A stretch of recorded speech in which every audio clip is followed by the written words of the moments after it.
Astaghfirullah. Bismillahirrahmanirrahim. Assalamualaikum warahmatullahi wabarakatuh.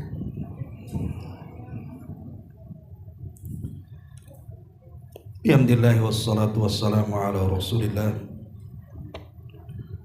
wa ala alihi wa sahbihi wa mawalah wa la hawla wa la quwata illa billahi wa ba'du.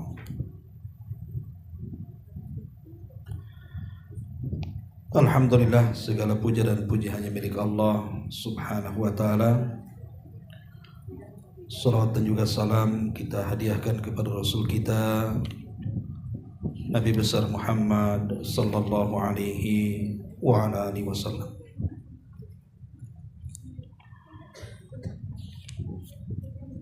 Kita lanjutkan kajian kita, masih membahas kitab Bulughul Maram,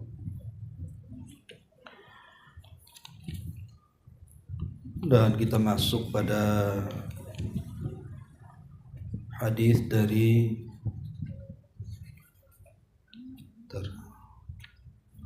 Imran ibn Husain radhiyallahu anhu. Baik, kita akan baca hadisnya.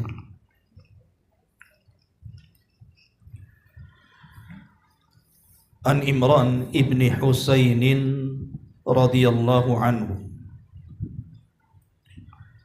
anna an-nabiy sallallahu alaihi wasallam qala inna allaha yuhibbu idza an'ama ala abdihi ni'matan an yara athara ni'matihi alaihi. Rawahul Baihaqi. Sesungguhnya Allah subhanahu wa ta'ala sangat suka pada hambanya apabila Allah memberikan nikmat atas hambanya dengan sebuah nikmat, dia pun menampakkan bekas-bekas nikmat yang Allah anugerahkan kepadanya.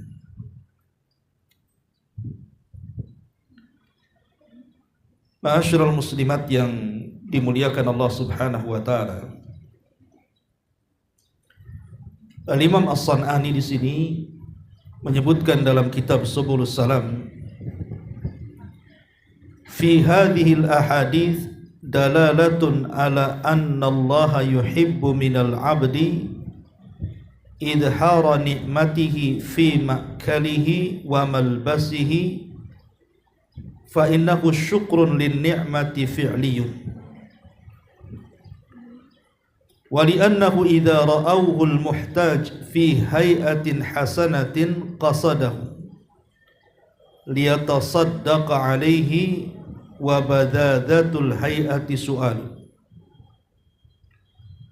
wa idharun lil faqri bil lisanil hali walidha qila wa lisanu hali bisyikayati antab wa qila wa kafaka syahidun manzari an makhbari.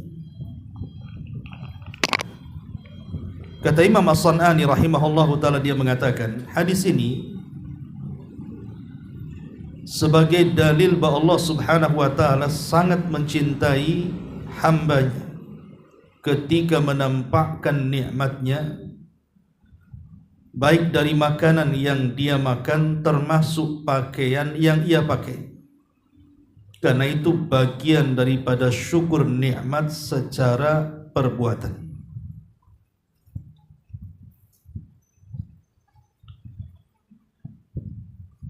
Dan apabila ada orang yang melihatnya dalam bentuk yang baik, maka dia pun kemudian akan bisa bersedekah dan tidak terkesan dia orang yang meminta-minta. Jadi Imam As-San'ani rahimahullahu ta'ala ingin mengatakan kepada kita dari hadis ini, kenapa hadis ini dimasukkan dalam bab Kitabul Libas? Karena bagian daripada syukur nikmat adalah dengan menampakkan pakaian yang pantas. Karena dahulu Dijelaskan dalam hadis Abi Ahwas Al-Jashmi dari bapaknya bahwa dia melihat ada seseorang yang berpenampilan dengan pakaian yang tidak pantas, tidak layak, padahal dia sanggup membeli pakaian itu.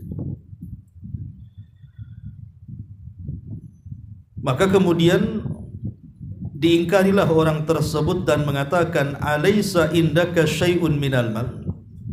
Bukankah engkau memiliki harta banyak?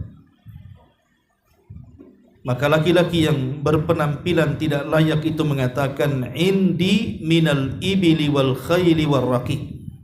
Saya punya unta, saya punya kuda, bahkan saya punya budak. Maka orang ini nasihati dan dikatakan, "Idza an'amallahu 'alaika ni'matan falyura athara ni'matihi 'alaika." Wahai fulan, apabila Allah Subhanahu wa taala telah menganugerahkan nikmat kepadamu, tampakkan nikmat itu. Karena itu bagian daripada syukur nikmat dalam bentuk perbuatan. Baik, ma'asyiral muslimat yang dimuliakan Allah Subhanahu wa taala, sedikit bicara tentang mensyukuri nikmat Allah Subhanahu wa taala. Kita tahu bahwa Allah Subhanahu wa taala menganugerahkan rizki kepada kita itu tidak pernah terputus. Sejak kita bangun sampai kita tidur. Bahkan tidur itu juga bagian daripada rizki yang Allah anugerahkan kepada kita. Artinya kalau kita hendak menghitung rizki yang Allah anugerahkan kepada kita berupa nikmat-nikmatnya itu, tidak mungkin hamba siapapun mampu menghitungnya. Makanya Allah Subhanahu wa taala katakan, "Wa in ta'uddu ni'matallahi la tuhsuha." Kalau kalian hendak menghitung nikmat Allah, kalian tidak mungkin sanggup untuk menghitungnya. Tetapi masalahnya, terkadang manusia ketika melihat sudut pandang rizki itu dengan sudut pandang yang sempit. Karena kebaikan Allah Subhanahu wa taala ketika memberikan rizki kepada kita ini hanya dilihat dari sesuatu yang tampak saja, yang konkret-konkret saja. Seperti harta yang ada di tangan kita. Itu yang kemudian orang memandang bahwa kalau Allah beri rizki kepada dia, maka itu tanda sayang Allah kepadanya. Jadi kalau Allah berikan rumah, berarti Allah sayang kepada dia. Kalau Allah berikan kendaraan, berarti Allah sayang kepada dia. Kalau Allah berikan tanah luas, uang banyak, berarti Allah sayang kepadanya. Tapi kalau Allah tidak beri itu semua, bolehlah dia mengatakan bahwa Allah tidak sedang baik kepada dia. Itulah sudut pandang manusia terlalu sempit memandang rizki itu. Kalau ini paradigmanya, maka seolah-olah Allah Subhanahu wa taala hanya memberikan rizki itu kepada orang-orang tertentu saja. Dan bahwa Allah Subhanahu wa taala sangat menyempitkan rizkinya kepada hamba-hambanya. Padahal rizki Allah itu luas dan tidak terbatas kepada siapapun dari hamba-hambanya. Mau dia kaya, mau dia miskin, tetap rizki Allah itu tidak akan terputus dan Allah sudah menurunkan dengan seadil-adilnya. Karena terkadang ada rizki yang dimiliki orang kaya, orang miskin tidak punya, atau sebaliknya. Ada rizki yang dimiliki orang miskin, orang kaya pula tak punya. Itulah bentuk keadilan Allah Subhanahu wa taala. Kenapa Allah membagi-bagi rizkinya kepada hamba-hambanya? Karena ada sebuah hadis yang menunjukkan bahwa rizki itu tidak selalu dalam bentuk materi, ada juga non materi. Tidak dalam bentuk benda-benda tertentu saja, tapi ada di luar daripada benda-benda yang tampak di mata kita. Dan itu disebutkan dalam sebuah hadis Walaupun sebagian ulama menganggap hadis ini lemah, tetapi sebagian makna-maknanya itu disahihkan karena ada hadis-hadis yang menguatkannya. Kata Nabi SAW, arba'un man u'tiyahunna faqad u'tiya khairat dunya wal akhirah. Kata Nabi SAW, ada 4 perkara. Siapa saja yang mendapatkan 4 perkara itu, maka dia akan mendapatkan perolehan kebaikan dunia dan perolehan kebaikan akhirat. Jadi kalau ibu punya 4 perkara ini, maka inilah hakikat kebahagiaan dunia dan inilah hakikat kebahagiaan akhirat. Karena kita tahu bahwa tujuan Allah Subhanahu wa ta'ala memberikan rizki kepada hamba-hambanya, itu kan ada tujuan jangka pendek dan ada tujuan jangka panjang. Dan itu terangkum dalam doa yang sehari-hari kita baca.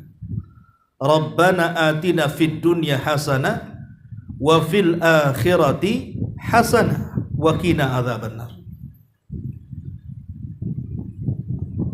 Kalimat ad-dunya hasanah ini namanya penggunaan rizki jangka pendek artinya. Jadi kenapa Allah Subhanahu wa ta'ala memberikan rizki di dunia? Agar kita mendapatkan kebahagiaan dunia. Tapi apakah hanya semata-mata mendapatkan kebahagiaan dunia? Tidak, di sana ada tujuan jangka panjang dengan rizki itu, dalam bentuk kebahagiaan akhirat. Makanya kenapa kalau manusia sudut pandangnya hanya sebatas materi yang dilihat saja, itu hanya sebatas dunia saja. Tetapi bagi orang-orang yang mensyukuri nikmat dari rizki yang Allah anugerahkan, tentu bukan hanya tujuannya jangka pendek, tapi ada tujuan jangka panjang setelah kematian. Itulah yang disebut dengan wafil akhirati hasanah, kebaikan dan kebahagiaan kelak di akhirat.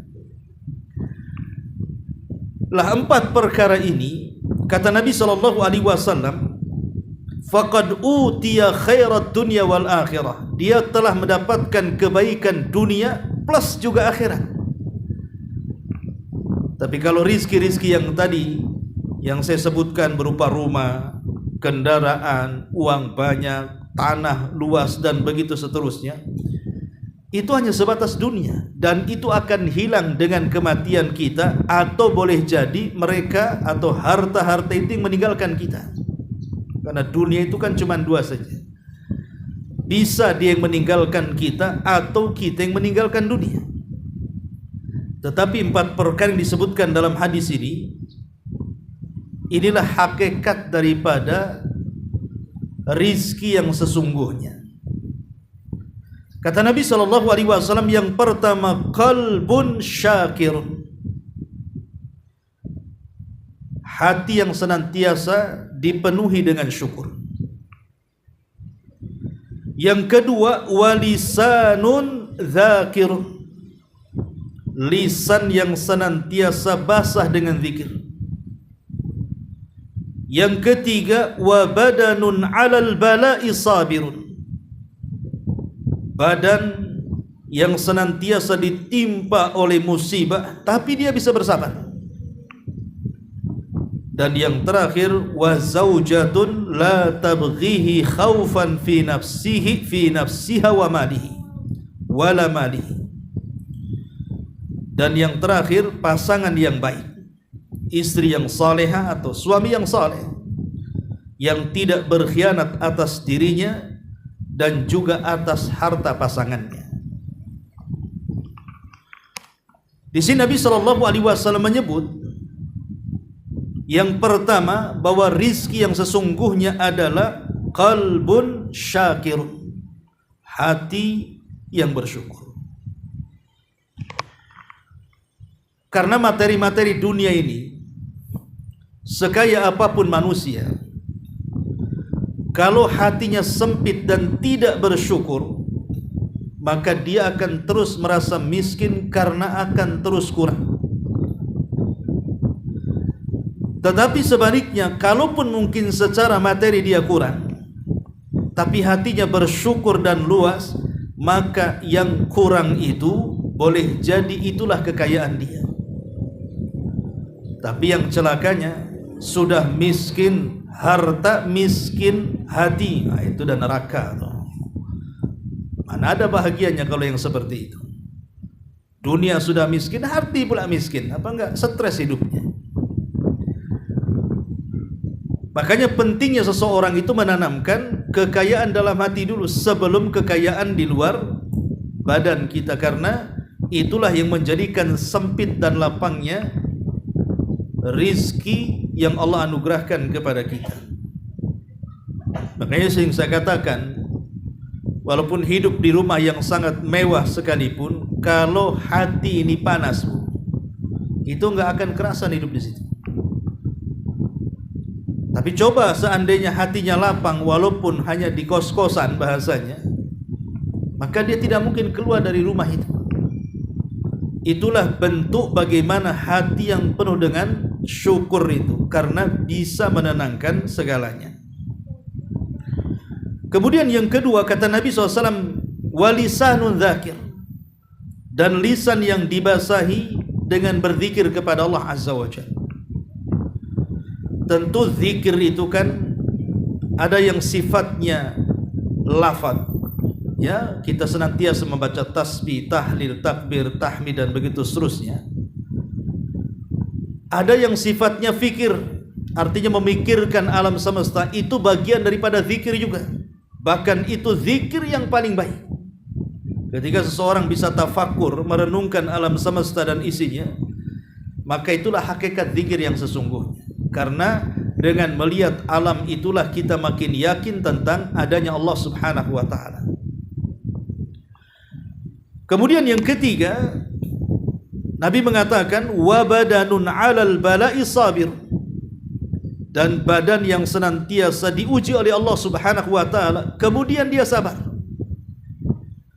Karena tidak ada manusia di dunia ini yang tidak diuji, pasti diuji.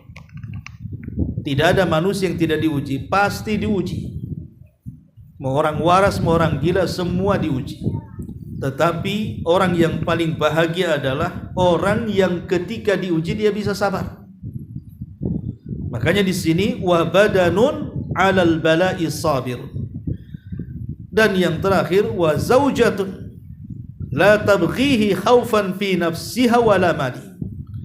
Ataupun pasangan, baik posisinya sebagai istri yang salehah, yang tidak berkhianat atas dirinya dan juga atas harta suaminya, atau mungkin sebaliknya, dia seorang suami dan tidak berkhianat kepada dirinya dan juga kekayaan istrinya. Lah Nabi SAW mengatakan 4 perkara ini bagian daripada khairat dunya wal akhirah. Inilah kebaikan dunia dan kebaikan akhirat. Masyarul muslimat yang dimuliakan Allah Subhanahu wa ta'ala, bicara tentang syukur nikmat atau syukur rizki ini, Al-Imam Ibnul Qayyim rahimahullahu ta'ala membagi menjadi 3 bagian. Yang pertama bil qalbi, yang kedua bil lisani, dan yang ketiga bil jawarihi. Pertama, syukur dengan hati. Apa makna syukur dengan hati itu? Maknanya kata beliau, an yastashiral qalbu qimatan ni'amillati an'ama Allahu ala abdihi. Jadi hati bisa merasakan betapa mahalnya nikmat-nikmat yang Allah anugerahkan kepada hambanya,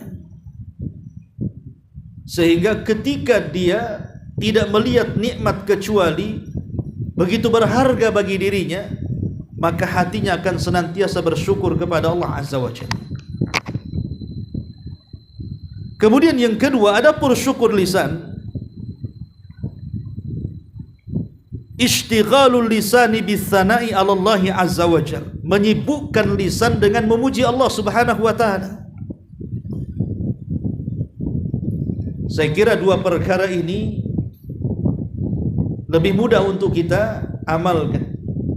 Kita menisbatkan nikmat dalam hati bahwa ini semua datang dari Allah. Kemudian yang kedua, berusaha untuk memuji Allah yang sudah memberikan nikmat kepada kita. Yang berat itu yang tiga, bil jawarih, dengan anggota badan. Ini yang berat. Jadi syukur ini bukan hanya sekedar di hati atau lisan, tapi lebih daripada itu adalah dengan anggota badan. Dengan cara apa? Mempergunakan nikmat Allah Subhanahu wa taala sesuai dengan kehendak yang memberikan nikmat. Jadi mempergunakan nikmat atau rizki yang Allah anugerahkan kepada kita sesuai dengan yang dikehendaki zat yang memberikan nikmat, Allah Azza wa Jalla. Ini yang paling berat. Kalau syukur dengan lisan saja, mungkin bisalah kita katakan kita berterima kasih kepada Allah, berterima kasih kepada zat yang telah memberikan nikmat kepada kita. Lisan kita mengucapkan alhamdulillah, kan ringan itu. Tapi kalau sudah mensyukuri nikmat dalam bentuk perbuatan, ini yang akan berat. Seperti Allah Subhanahu wa taala memberikan kekayaan kepada ibu. Ibu bisa saja mengatakan alhamdulillah, Allah masih mudahkan usahanya. Alhamdulillah, Allah masih meluaskan rizkinya. Tapi untuk mengeluarkan sebagian rizki dalam bentuk zakat, dalam bentuk sedekah, ini agak berat. Kecuali orang-orang yang betul-betul bersyukur saja akan anugerah yang Allah anugerahkan kepadanya. Karena percuma kita mengucapkan alhamdulillah, tapi kalau seandainya kita masih bakhil akan hartanya dan kiaskan kepada seluruh nikmat-nikmat yang lain. Seperti Allah memberikan jabatan kepada kita, kemudian kita gunakan jabatan itu untuk di jalan Allah, itu kan berat. Kepemimpinan juga nikmat, kemudian menggunakan kepemimpinan sesuai dengan yang dikehendaki zat yang telah menganugerahkan kepemimpinan itu berat sekali. Makanya kenapa kemudian tiga perkara ini harus ada baru dikatakan syukur nikmat. Nabi SAW sampai pecah-pecah kakinya ketika ditanya oleh Aisyah radhiyallahu anha, kenapa tidak mencukupkan dengan yang wajib-wajib saja wahai Rasul? Maka Nabi SAW mengatakan, ya Aisyah, afala akunu abdan syakura. Wahai Aisyah, salahkah aku menjadi hamba Allah yang bersyukur? Ma'asyiral muslimat yang dimuliakan Allah Azza wa Jalla, kembali kepada hadis yang kita baca di sini. Allah Subhanahu wa taala senang apabila ada hambanya yang menampakkan bentuk-bentuk nikmat yang Allah anugerahkan kepadanya. Apa saja nikmat yang harus kita tampakkan? Di mana kalau kita tampakkan Allah senang, dan itu bagian daripada syukur nikmat. Yang pertama, tentu nikmat yang paling besar adalah nikmatul iman dan nikmatul Islam. Nikmat Islam dan nikmat iman ini nikmat terbesar.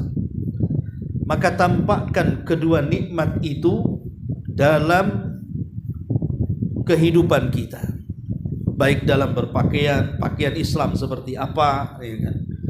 Dalam bentuk ucapan, Islam ini mengajarkan ketika kita mengucapkan sesuatu macam mana caranya. Dalam bentuk pakaian juga sama, dalam bentuk perbuatan, akhlak dan tingkah laku dan yang lainnya. Maka tampakkan bahwa saya seorang muslim, hatta di negeri kafir sekalipun, supaya kita lebih merasakan bahwa saya ini muslim, dan itu saya syukuri nikmat saya sebagai Islam itu. Ini yang pertama. Kemudian yang kedua, nikmat yang harus disyukuri adalah nikmatus sihhati wal afiyati. Nikmat kesehatan. Nikmat kesehatan ini harus kita syukuri. Dengan cara apa? Mumpung sehat, Dan kalau memang ada kesempatan, gunakan badan ini untuk lebih beribadah lagi kepada Allah Azza wa Jalla. Sebab kalau udah sakit, rata-rata orang susah ibadah, baru mengeluh.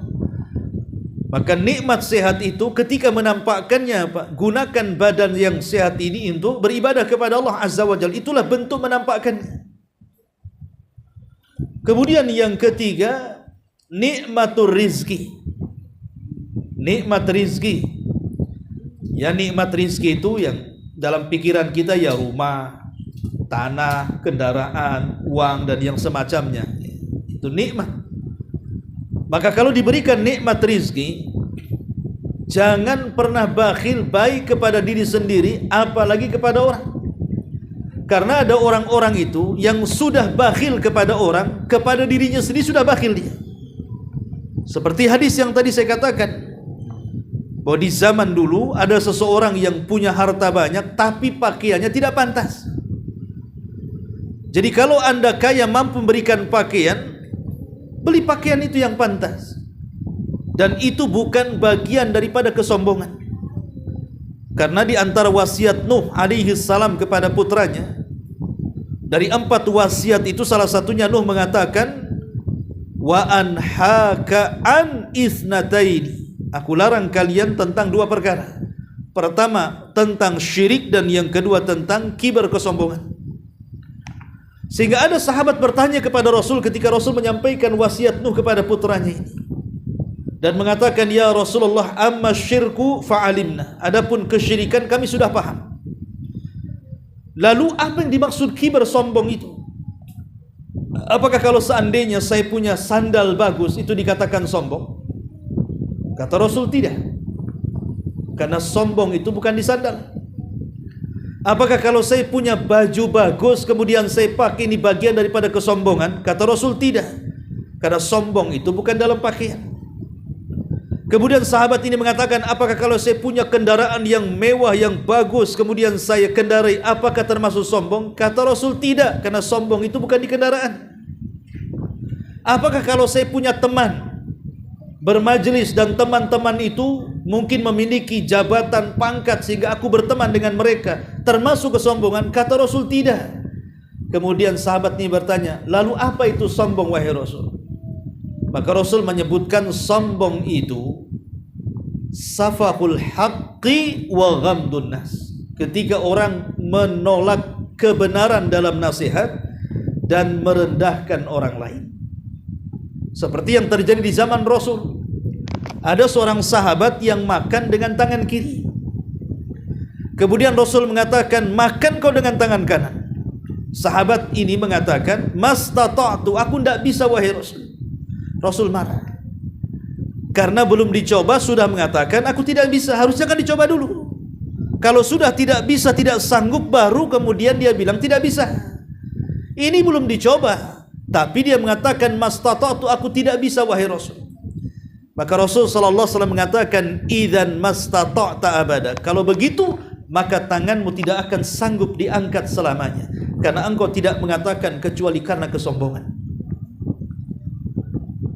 Inilah sombong, artinya kalau dinasihati dia menolak nasihat, itulah sombong namanya. Kata Rasul, makan dengan tangan kanan dia tak mau, itulah sombong.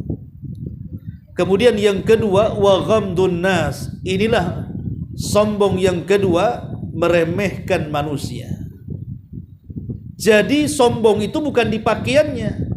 Ketika dalam hati kita saat menggunakan pakaian itu merasa pakaiannya lebih bagus, kemudian merendahkan pakaian orang, itulah sombongnya di situ. Ketika seseorang menggunakan kendaraan, merasa kendaraannya paling mewah, yang lain jalan kaki gitu, salam saja tidak, buka kaca pun tidak, itulah letak sombongnya. Bukan mobilnya yang sombong. Tapi ketika mengendarai mobil kemudian merendahkan orang yang tidak mengendarai, itulah yang sombong di situ letaknya.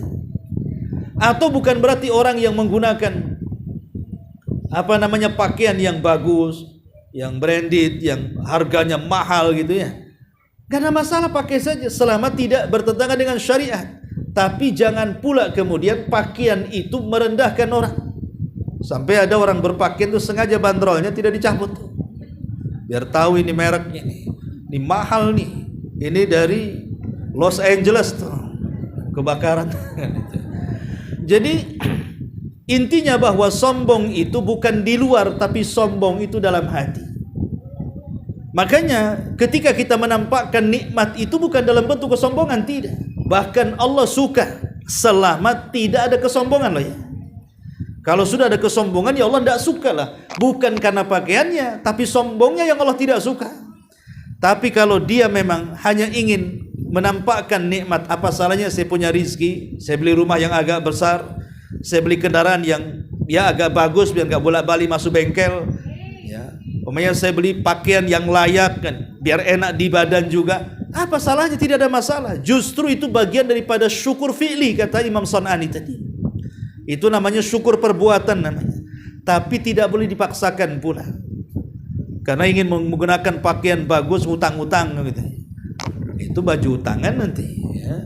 Jadi intinya bahwa di sini, jadi Allah suka ketika ada seorang hamba menampakkan nikmat yang Allah anugerahkan kepada hambanya. Ketika seseorang mempergunakan nikmat itu sesuai dengan peruntukannya, tidak berlebihan, tidak riya, tidak sum'ah, tidak takabur, tidak ujub dan begitu seterusnya. Ma'asyiral muslimat yang dimuliakan Allah Subhanahu wa taala. Ini yang ketiga, menampakkan nikmat dalam bentuk rizki. Kemudian yang keempat, nikmat taskhiril kauni. Nikmat ketika Allah menundukkan alam untuk kita manusia. Coba bayangkan contoh yang kecil saja.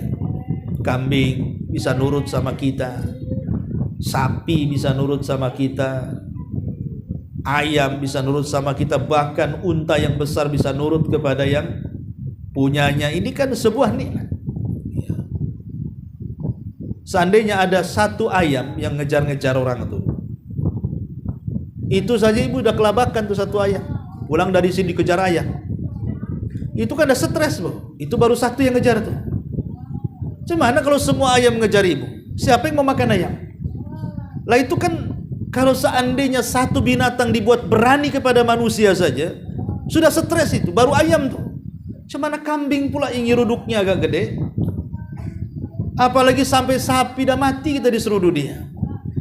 Lah ini ketika Allah tundukkan alam semesta kepada kita dari binatang-binatangnya, tidak berani melawan manusia. Sampai yang kecil-kecil, semut-semut tak berani sama manusia. Coba kalau semut berani, kompak gitu kan, satu kampung nyerang ibu, maka stres hidup, tak bisa tidur di rumah. Jadi ini sebuah nikmat yang harus kita syukuri. Makanya kenapa ketika Allah Subhanahu wa taala bicara tentang ayat kurban, ketika Allah mengatakan kadzalika sakharnaha lakum la'allakum tashkurun, begitulah kami tundukkan binatang-binatang ini untuk kalian. Allah hanya minta bersyukurlah akan itu. Dengan cara apa? Berkurban. Jadi ini juga termasuk nikmat yang harus disyukuri, adalah dengan ditundukkannya alam semesta kepada manusia. Kemudian juga yang kelima adalah nikmat al-aman, keamanan. Ini harus kita syukuri. Coba hari ini kita lihat ada kebakaran di Amerika itu. Mereka tidak aman. Apalagi harta yang sudah habis ludes itu tidak aman. Kita lihat banjir kemarin di Batam sini saja. Itu kita tidak aman itu. Mau ke sana banjir, tak jadi ke sana. Jangan lewat sini ada pohon tumbang, tak jadi. Udah nggak aman kita mau berangkat kemana-mana. Ini nikmat kecil. Apalagi aman sebuah negara kan itu. Seperti lihat Palestina itu yang nggak aman tuh, stres hidupnya.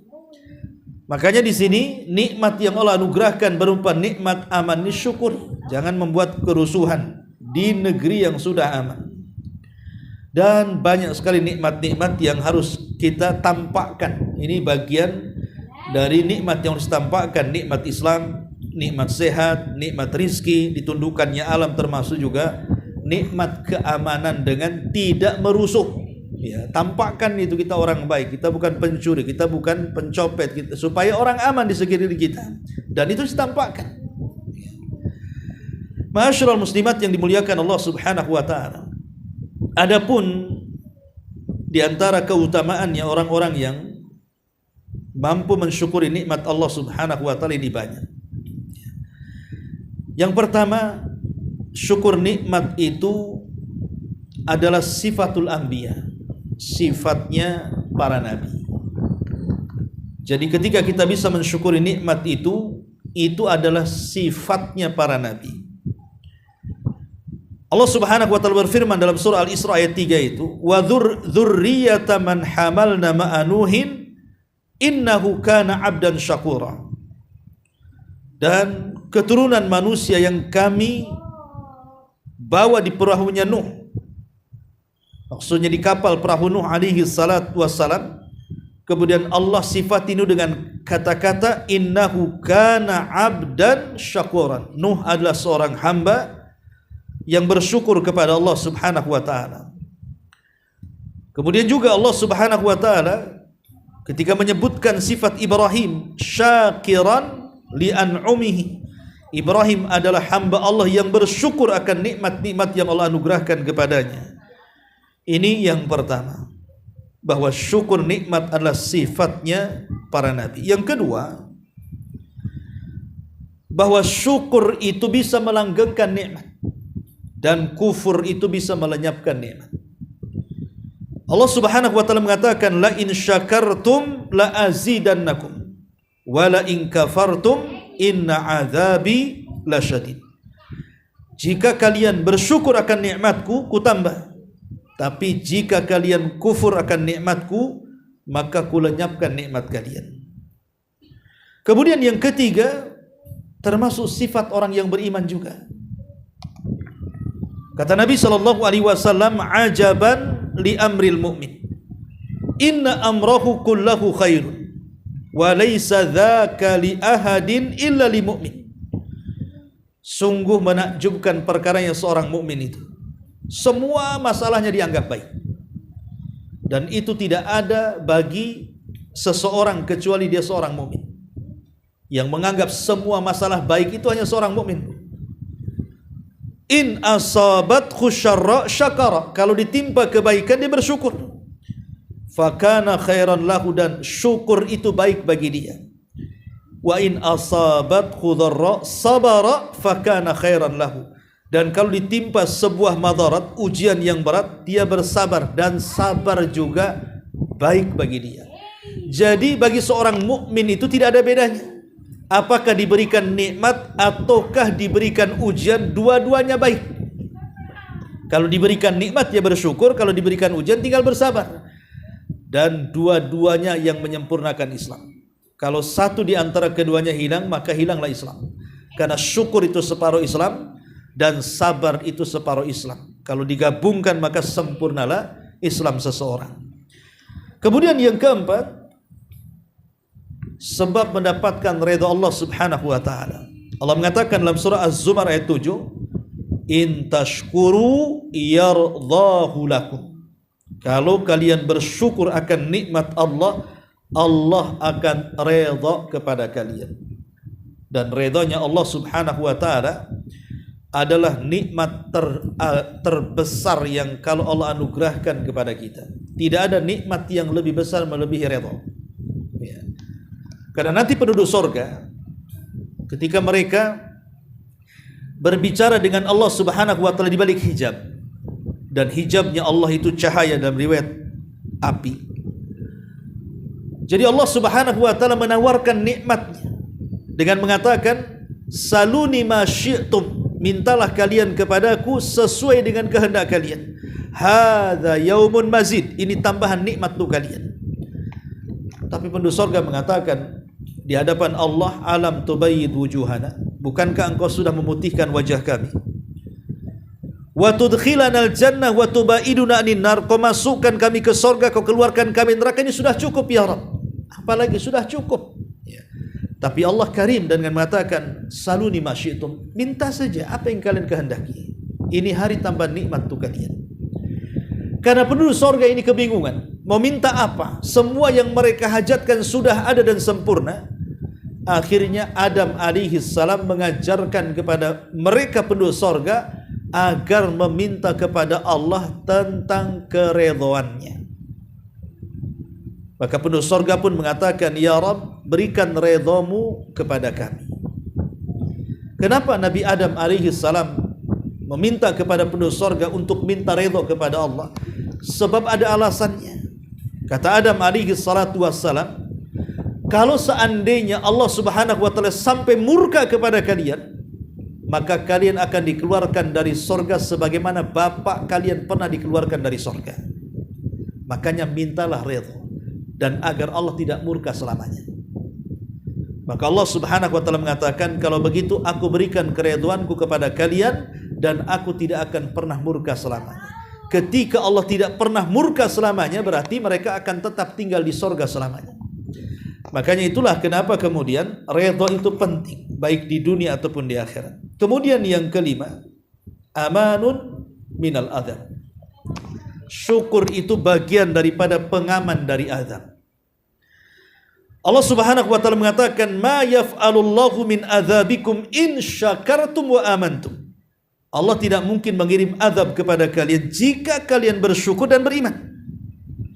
Kata Imam Qatadah rahimahullahu ta'ala, maksudnya, innallaha thana'uhu la yu'adzab atau la yu'adzibu syakiran wala mu'minan. Maknanya Allah tidak akan mengazab manusia-manusia yang pandai bersyukur dan manusia-manusia yang beriman.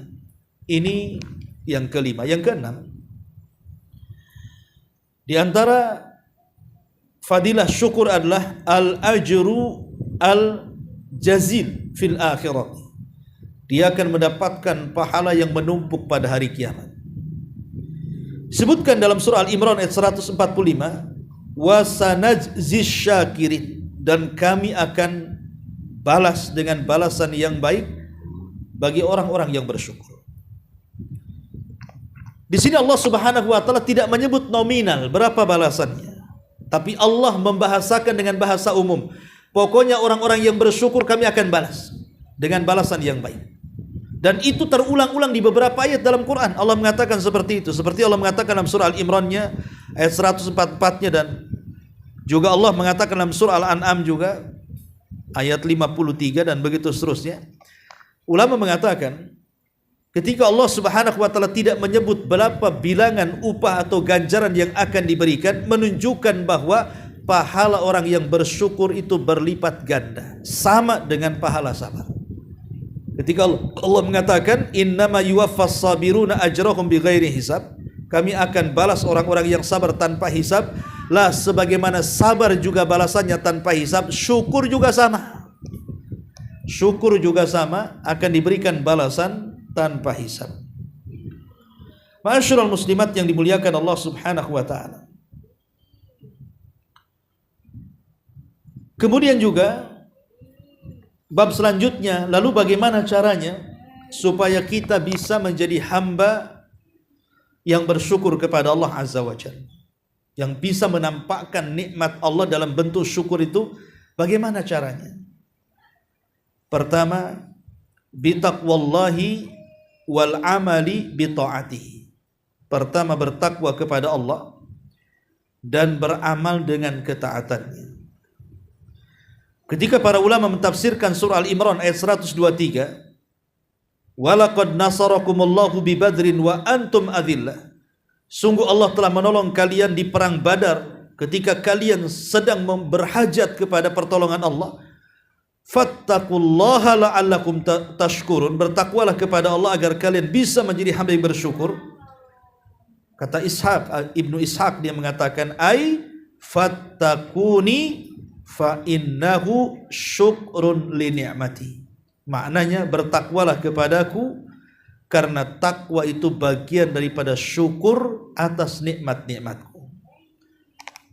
Jadi kalau seandainya setelah kita diberikan banyak nikmat, ibadah kita makin baik, itu bentuk syukur akan nikmatnya. Dulu waktu miskin mungkin sholatnya jarang-jarang, habis kaya sholatnya luar biasa. Berarti mensyukuri nikmat kekayaan. Dulu waktu miskin ngaji jarang-jarang, sudah kaya makin rajin ngaji. Dulu saya waktu miskin mungkin susah untuk banyak berzikir, sudah kaya enak dia berzikir. Itulah bentuk syukur dengan takwa artinya. Makanya dulu saya ceritakan kepada ibu, ini pengalaman saya waktu di Yaman. Ya. Di Yaman itu Bu, ada orang kaya raya. Saya pun heran. Kayanya itu luar biasa. Jadi semua pabrik-pabrik di Yaman itu, mulai dari pabrik minuman, makanan, ciki-ciki itu punya dia semua. Termasuk beberapa bank besar di Yaman itu punya dia. Ya. Lah, para pelajar Indonesia ini setiap tahun, bagi yang tidak sanggup untuk membiayai dirinya, karena setiap tahun kan harus ada tajdid iqamah namanya, pembaharuan izin tinggal. Zaman saya waktu itu masih murah, masih 3 jutaan lah. Sekarang mungkin naik 6 atau 7 juta lah. Enggak sampai deh, 1,5 juta masalah. Sekarang udah naik. Tapi kan uang itu bagi kita yang punya sih enak saja, bagi yang nggak punya kan susah. Kalau tidak diperpanjang izin tinggalnya kan jadi orang liar, bisa dideportasi kan. Banyak para pelajar itu yang mereka buat proposal. Jadi datang ke rumahnya. Saya pernah datang, pengen tahu saja, bukan pengen ngajukan proposal, tidak, pengen tahu saja. Kok banyak mahasiswa datang ke situ, ajukan proposal untuk perpanjangan izin tinggal. Bahkan yang sakit juga banyak. Rupanya kalau datang ke rumah dia itu, kalau dia tidak safar, itu harus jam 3 malam, Bu. Jam 3 malam kita sudah standby di masjid dia. Karena jam 3 dia itu sudah tahajud. Orangnya sudah tahajud. Nanti kira-kira 1,5 jam tahajud itu, nanti karena dia orangnya hafal Quran, jadi dia simaan. Jadi ada di sampingnya, dia ngapal apa nanti didengar. Kalau salah dibenerin. Ya. Baru setelah simaan Quran, baru mejanya dikeluarkan. Nah, jadi masing-masing orang yang buat proposal itu nanti dia cuma tanda tangan aja. Ya. Tanda tangan. Nanti ditebus di bank namanya Bank Tadawun di sana itu. Ya, walaupun mintanya 1,5 itu nanti dikasih 5 juta di situ. Dan waktu saya di situ jam berapa? 3:30 deh masalah. Itu yang ngantri 300 lebih setiap malamnya. Yang ngantri itu 300 lebih sampai subuh. Baru kalau subuh sudah tutup buku. Macam-macam, ada yang sakit, ada yang macam-macam keluhan orang-orang miskin Yaman itu. Ya. Dan itu setiap hari, kecuali dia safar aja. Bahkan perusahaan di Indonesia juga ada perusahaan minyak. Nah, tapi yang jelas saya melihat di situ, coba bayangkan, sempurna gimana tidak sempurna? Hartanya banyak, sholat malamnya tak tinggal. Dia juga hafal Quran. Sedekahnya tiap malam diambil 1/3 malam lagi. Itu kan 1/3 malam sedekahnya. Dan itu tiap hari selain safar. Coba bayangkan, padahal jarang orang kaya itu dermawan. Atau jarang orang kaya itu penuh dengan agama kan. Banyak. Ya. Karena kalau kita cerita nikmat Allah itu, garis besar nikmat Allah yang Allah anugerahkan kepada kita itu kan 2, Bu ya. Ada yang bersifat anfus, ada yang bersifat mal. Anfus itu maksudnya jiwa. Ya, jiwa ini berkaitan dengan masalah jabatan, ya, masalah ketenaran, masalah kepemimpinan, ya kan. Pokoknya selain daripada harta itu disebut anfus namanya. Ya. Kemudian yang kedua, ya, nikmat itu berupa harta, rumah, tanah, uang dan begitu seterusnya. Ya. Lah biasanya 2 nikmat yang Allah anugerahkan kepada kita ini dijadikan oleh Allah Subhanahu wa taala kan sebagai alat. Dua-duanya kan alat. Baik harta itu alat dari Allah. Kemudian juga anfus juga alat dari Allah. Artinya dengan 2 ini harusnya seorang mukmin kan menjadikan dua-duanya sebagai alat untuk beribadah kepada Allah kan. Tapi kan kenyataannya tidak. Bukan kita yang memperalat harta, harta yang memperalat kita. Bukan kita yang memperalat jabatan, jabatan pula memperalat kita, dan begitu seterusnya. Makanya kan ada orang bercita-cita, oh nanti kalau sudah saya kaya, saya akan bangun ini, bangun itu, bangun ini, bantu ini, macam-macam. Sudah kaya, mana tuh semuanya? Nggak ada. Karena biasanya kalau sudah terkena penyakit-penyakit hati itu, bukan memperalat dunia, tapi dunia memperalat dia. Dan kebanyakan orang kaya seperti itu. Sedikit orang kaya itu yang saya dapati loh ya. Ya, seperti yang saya dapati di Yaman itu luar biasa. Kalau Indonesia saya sampai hari ini belum dapati orang kaya kayak gitu. Karena sekaya apapun Indonesia ini paling apa? Sibuk menampilkan kekayaannya di konten-konten. Ya, punya mobil nih, tengok. Ini rumahnya, ini kamarnya, ini ininya, ini kebunnya. Setiap ada yang baru itu pula yang dikontenkan dan begitu seterusnya kan. Hanya konten saja. Membuat muntah orang-orang miskin kan jadinya. Nggak ada orang kaya dulu nggak kayak gitu kan.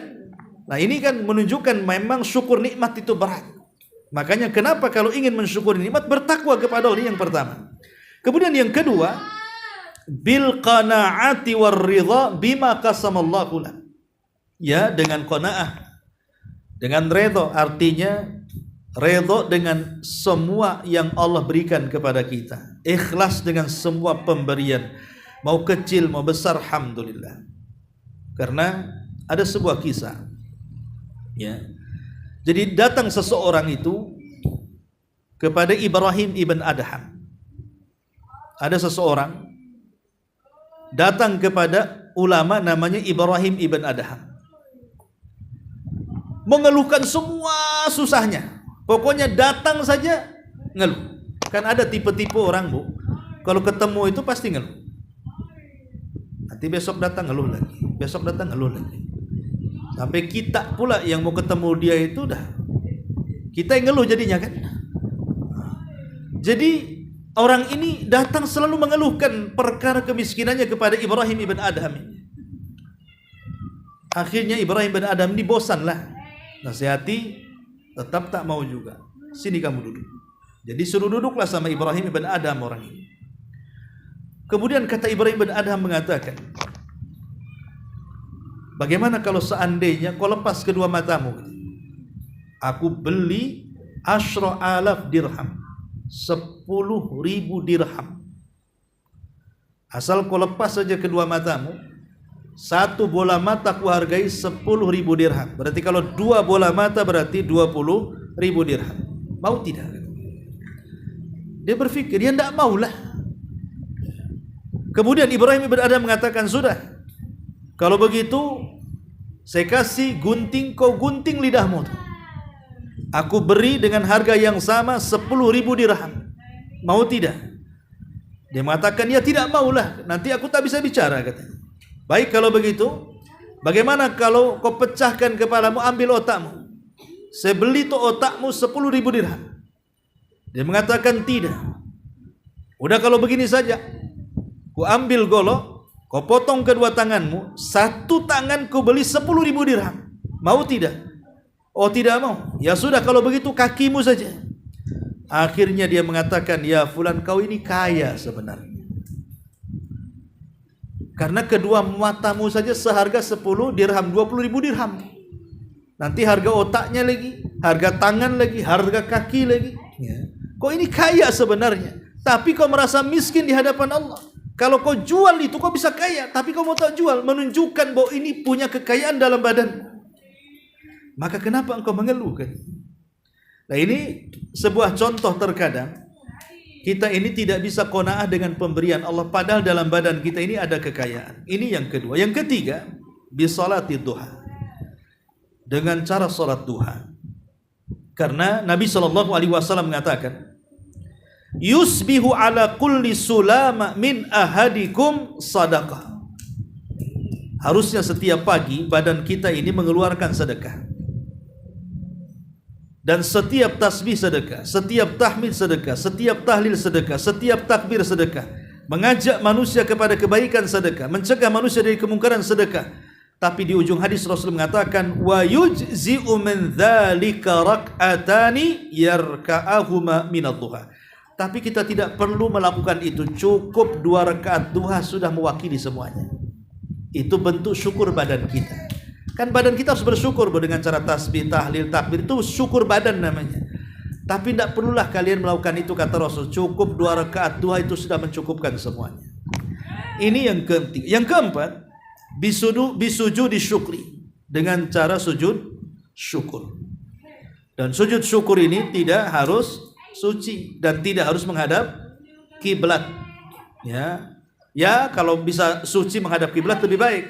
Tapi kalaupun tidak dalam kondisi suci, ibu sedang haid, ya tiba-tiba ada WA gitu, Anda mendapatkan 1 miliar. Alhamdulillah, sujud syukur. Rupanya salah kirim. Ya enggak apa-apa kan sudah sujud ibu. Mudah-mudahan itu jadi ganti nanti. Intinya bahwa dia tidak perlu harus di atas toharah dan tidak perlu juga menghadap kiblat, kemana saja boleh menghadap.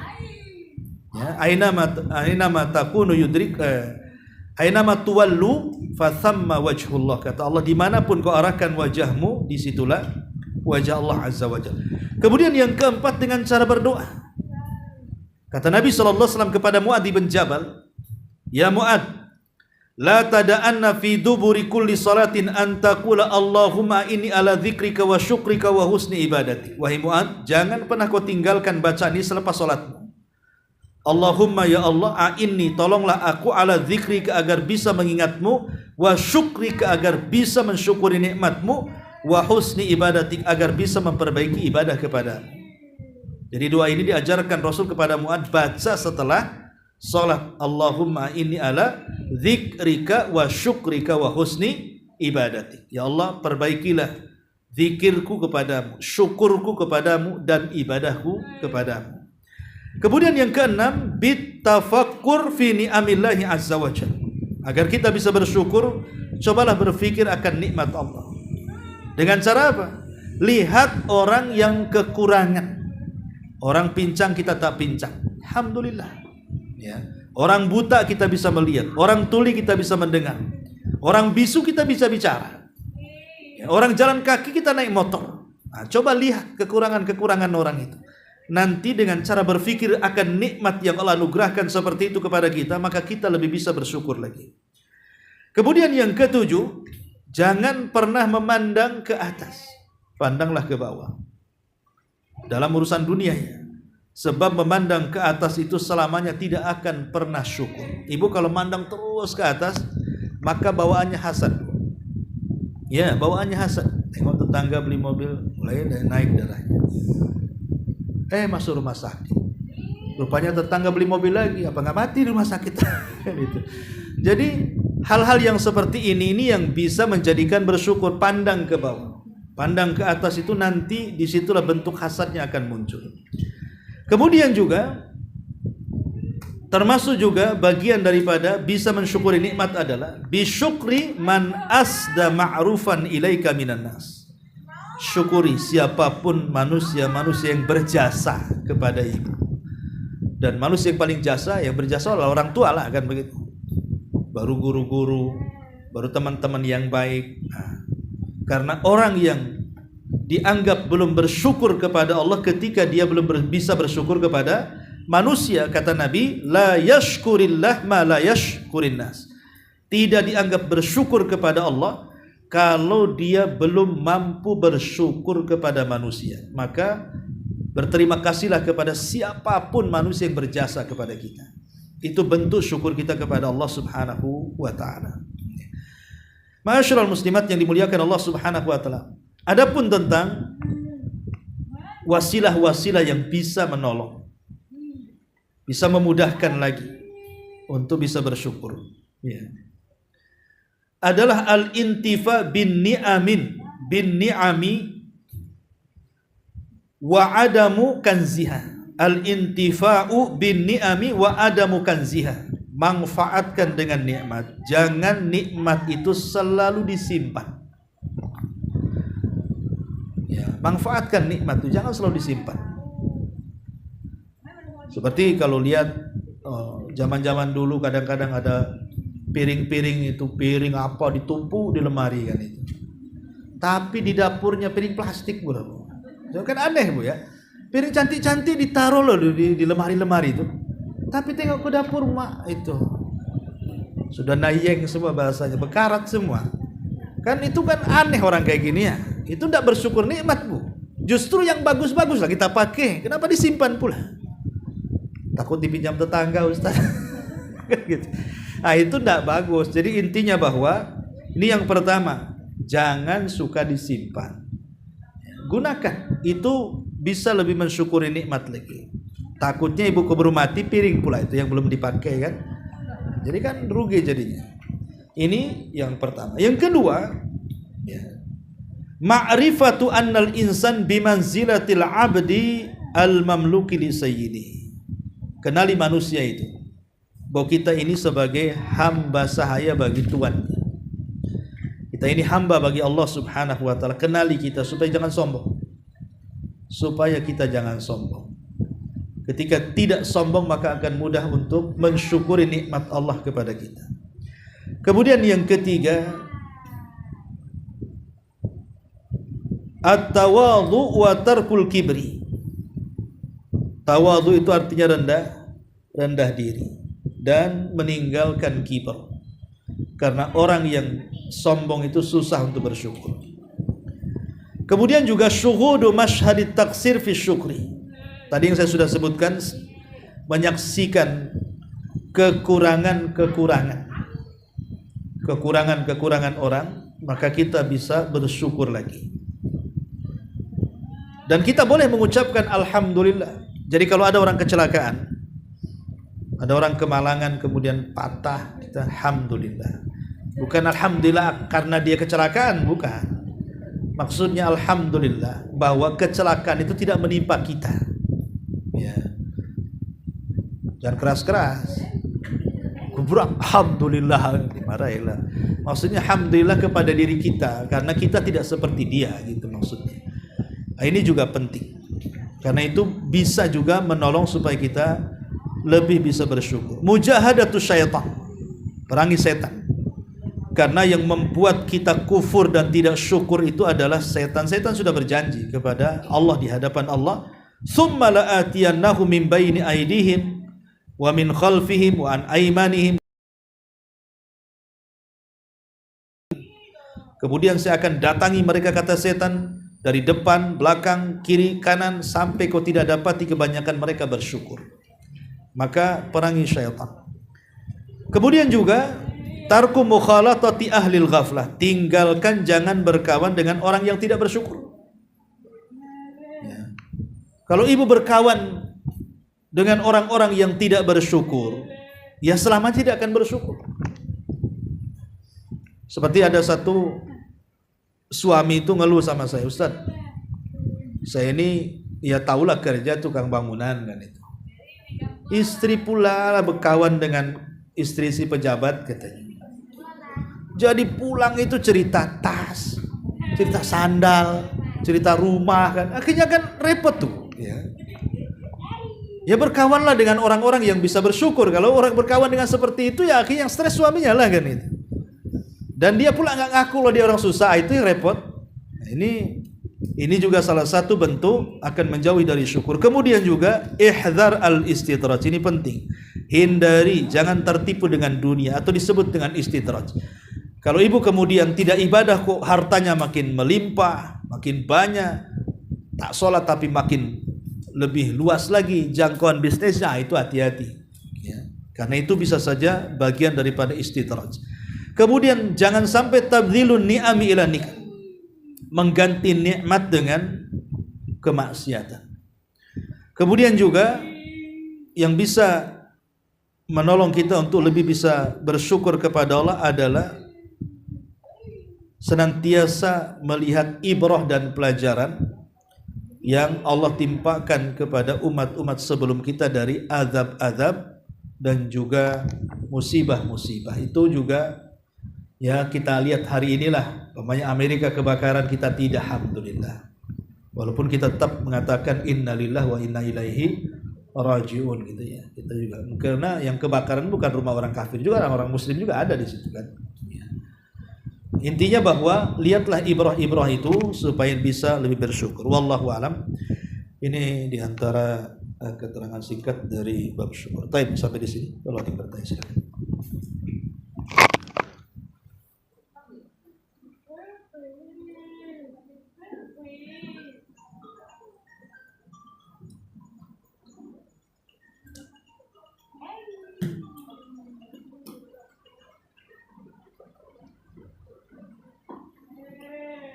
Assalamualaikum warahmatullahi wabarakatuh. Waalaikumsalam.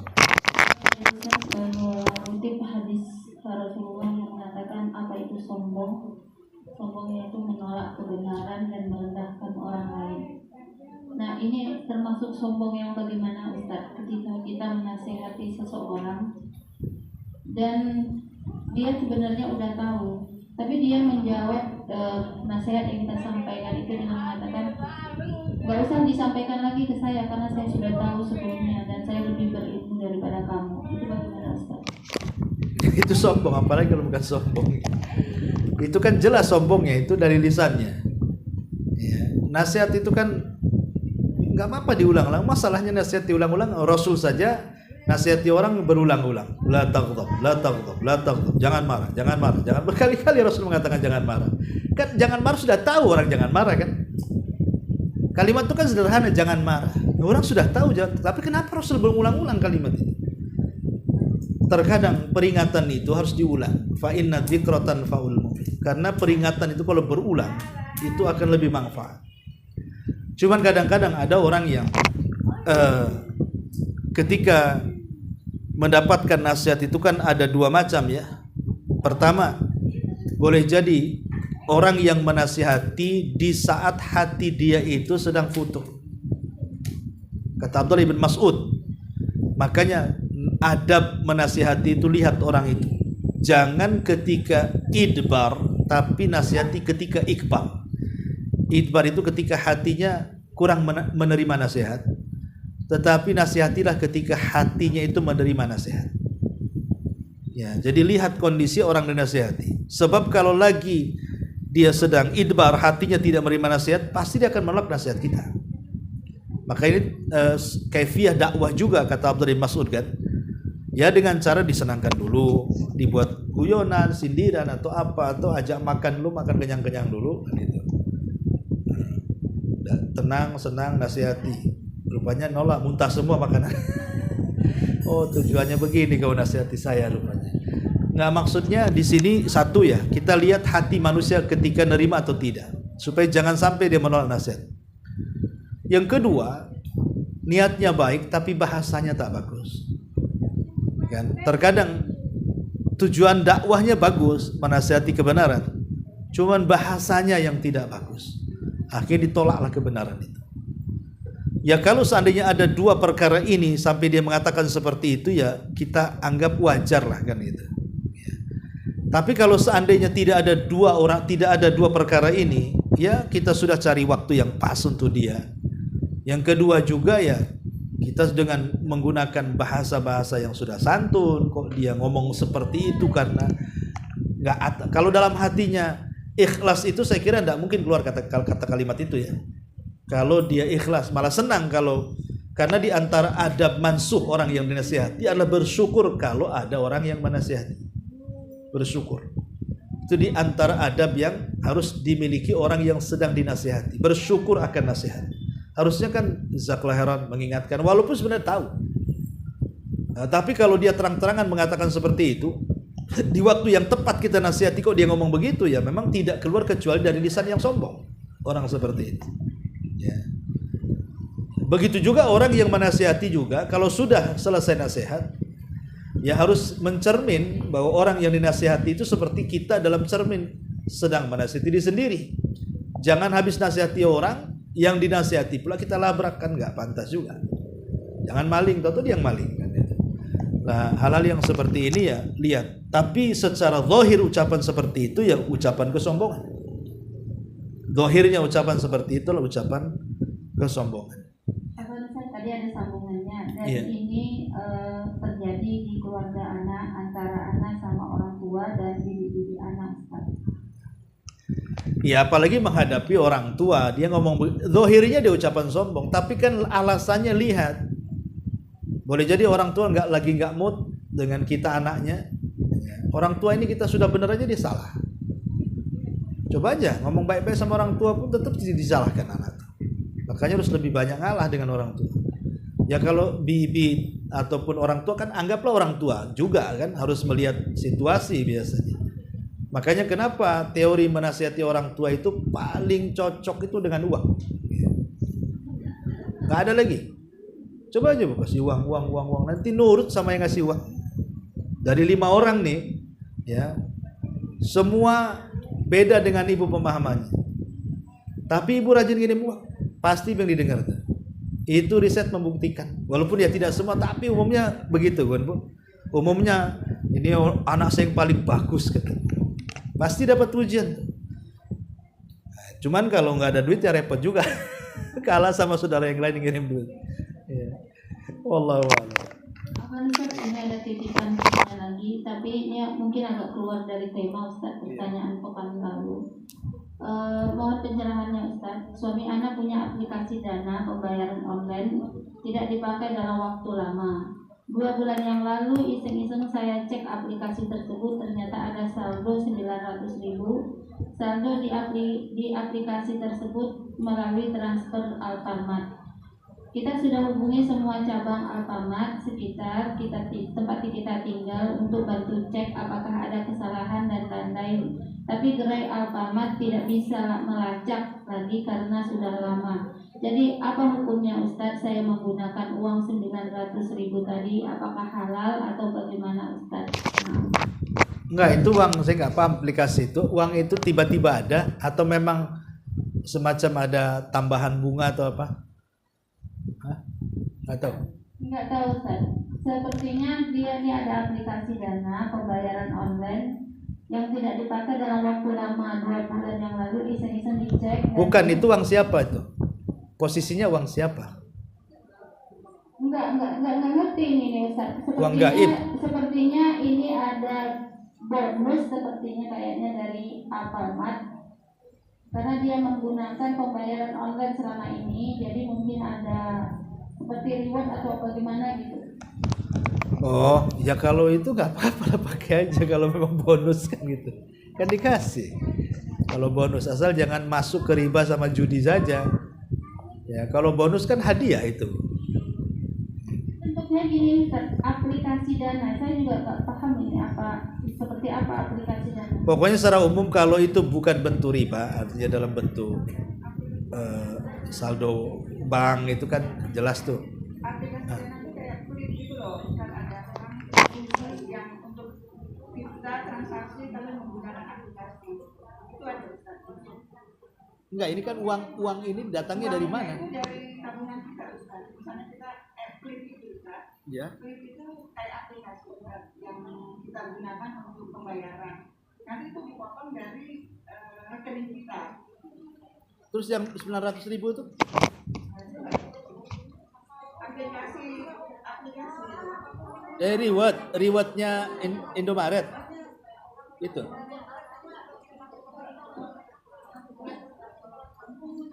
Kayak yang menerima PKH dari pemerintah biasanya melalui dana itu. Nggak tahu juga sih, soalnya belum pernah. Pakai aja lah bismillah itu. Iya. Kecuali nanti kalau ada yang klaim balikin gitu aja.